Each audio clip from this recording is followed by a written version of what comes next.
Bait-and-switch practices can be and is applied in a digital environment, so in user experience design too. These tactics exploit several cognitive biases inherent in human decision-making. Understanding these biases helps explain why such tactics can be effective.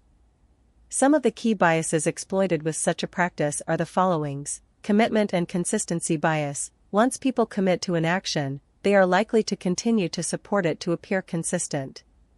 If someone signs up for a product or service due to an attractive initial offer, they might stick with it even after the terms become less favorable, just to maintain consistency in their decision-making.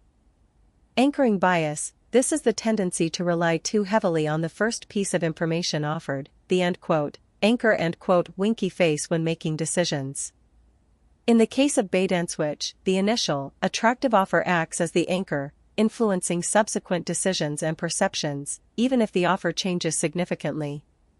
Loss aversion. People tend to prefer avoiding losses to acquiring equivalent gains. Bait-and-switch tactics often create a scenario where backing out of the process feels like a loss, losing the initial offer, which the user wants to avoid. Scarcity bias. If the bait involves a deal that seems limited in time or quantity, it can create a sense of urgency and scarcity, prompting quicker, less thought-out decisions. The sunk cost fallacy. This occurs when people continue a behavior or endeavor as a result of previously invested resources, time, money, effort.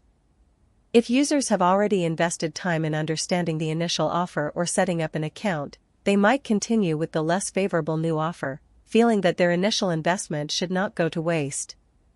Optimism bias. This is the tendency to believe that we are less likely to experience a negative event.